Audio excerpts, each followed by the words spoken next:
High viewer, আসসালামু আলাইকুম। অবশ্যই আপনারা সবাই ভালো আছেন।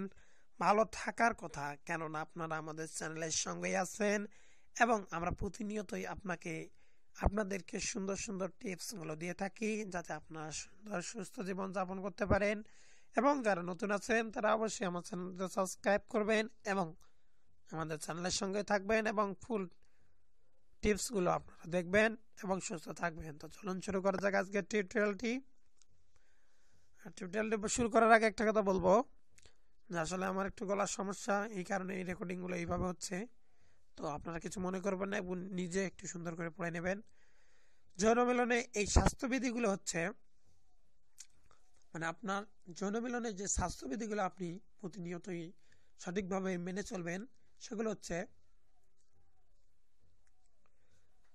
যৌনতা জীবনের একটি অবিচ্ছেদ্য অঙ্গ, সুন্দরও বটে, কিন্তু যৌনক্রিয়ার আগে পরে মেনে চলা উচিত।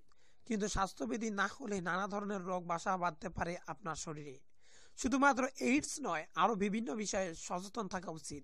এইডস বা অন্যান্য যৌন রোগের সংক্রমণ আটকাতে কন্ডোমের ব্যবহার অত্যন্ত গুরুত্বপূর্ণ। একথা আজ আর ও কারো অজানা নয়। এছাড়াও বেশ কয়েকটি স্বাস্থ্যবিধি রয়েছে যেগুলো মেনে চলা উচিত। যৌনাঙ্গ ও কেশ মুক্ত রাখুন। যৌনাঙ্গে কেশ থাকা প্রাকৃতিক বিষয়,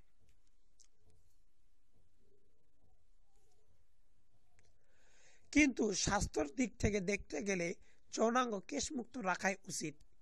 কারণ কেশ থাকার জন্য বিভিন্ন সময়ে ঘাম বসে, নানা রকম ইনফেকশন হয়। সহজে সেই ইনফেকশন ছড়ায় সঙ্গী বা সঙ্গিনীর শরীরেও।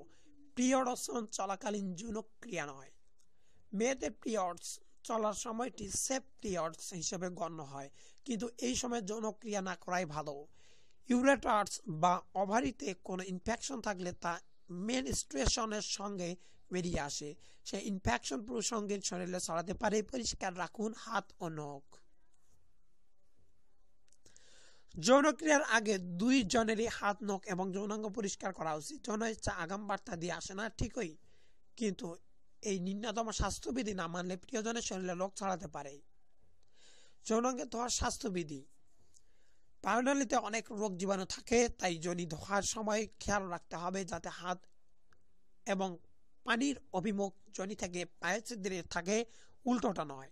ইনফেকশন থাকলে যোনি বা লিঙ্গে কোনো ইনফেকশন থাকলে কখনোই মুখ মৈথুন নয়। ঠিক তেমনই সঙ্গিনীর পেটের রোগ হলে পায়ু মৈথুন একেবারেই করা উচিত নয়। পায়ুছিদ্রের ব্যাকটেরিয়া লিঙ্গের মাধ্যমে শরীরে ঢোকে। তো বিষয়টি হচ্ছে, আপনারা আরও একটি বিষয় মনে রাখবেন, সেটা হচ্ছে অবশ্যই আপনার যৌন কর্মের সময় আপনার সঙ্গিনী এবং আপনি দুজনেই কিছু সুগন্ধি জাতীয় মুখে দেবেন এবং চিবাবেন, তারপরেই শুরু করবেন বিসমিল্লাহ বলে। তো আজকের টিউটোরিয়ালটা এখানেই শেষ। তো আপনারা আমার চ্যানেলটা সাবস্ক্রাইব করবেন, সুস্থ থাকবেন, সুন্দর থাকবেন এবং পরবর্তী টিপসগুলোর জন্য অপেক্ষা করবেন। এবং আপনার যে কোনো সমস্যা থাকলে আপনারা কমেন্ট বক্সে কমেন্ট করে জানাবেন, আমরা অবশ্যই সলিউশন দেওয়ার চেষ্টা করব। ধন্যবাদ সবাইকে, ভালো থাকবেন।